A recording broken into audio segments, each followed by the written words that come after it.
Meteorologist Rachel Frank joining us now. Changes are coming. Yeah, definitely this cooler air sticking around for at least another day, along with some snow before another temperature rebound. And that's what I want to stress before we start talking about how much snow will end up accumulating during the day tomorrow. Whatever ends up falling melts during the day on Thursday and Friday, with highs up around 50 degrees. So that's the thing about March weather. It's always very much changing. Right now, mid-40s, lots of sunshine. It is so beautiful, and snow is far, far from our mind. But look, we're already setting the stage. Temperatures anywhere between 5 to 20 degrees colder than it was at this time yesterday, with temperatures that are in the 40s right now. Not too bad, but the colder air will continue to settle in tonight and tomorrow. It is still windy out there. Those winds have been howling for the last 18 hours or so out of the northwest, with gusts up to 18 to 25 miles per hour. No weather issues out there for us tonight. This is the storm that we are tracking. It's all rain right now because it's in the south, but of course, as it comes into the colder air here in the northeast, we are expecting all snow. Tonight, low temperatures dropping back into the 20s with increasing clouds, mostly cloudy skies, and it's snowing for much of the day tomorrow. But here's what's going to help us, at least initially. I do think that temperatures will be starting above freezing. So initially, a lot of what ends up falling will melt.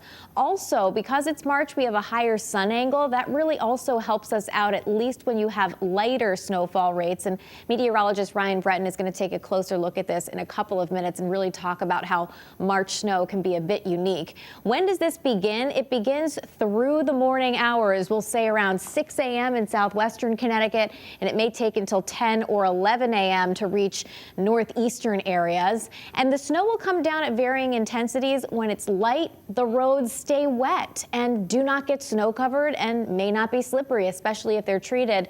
But if you can get a little intense burst of snow, that can make things slippery. Also, as we head towards the end of the day and temperatures start to drop more, then we'll be more likely to see that snow maybe stick in some areas or at least create some slippery spots. It comes to an end after the evening commute. So I do think the evening commute might be more tricky, especially trickier than the morning drive, which we're not expecting very many issues other than the fact that the snow will start to move in. It shouldn't stick to start. So it should end between around 7 o'clock and around 10 o'clock in the evening. And we're expecting a bit more than we were talking about yesterday, but keep in mind, a lot of this accumulation is going to be on the grass, on top of a deck, on top of a parked car, and elevation plays a role. So the Hartford area, for example, is more likely to get around an inch on the grass. The Connecticut shoreline, just south of I-95, right along the beaches, is more likely to get an inch. And then as you head up in elevation, that's where you're more likely to see the 3-inch amounts. And there might be even more than 3 for some locations in northwestern Connecticut.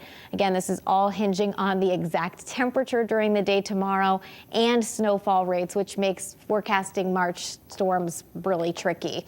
High temperatures during the day on Thursday, rebounding up around the 50-degree mark. And check this out. We're not done yet, but this time it looks like Saturday, we start off as rain. We might be able to switch over to a mix or snow to finish. We're also talking about the chance for strong gusty winds Saturday night into Sunday morning, potentially damaging winds. So there's a lot going on with this forecast. We'll try to break it down a little bit more in detail for that Saturday storm coming up in a few minutes, guys.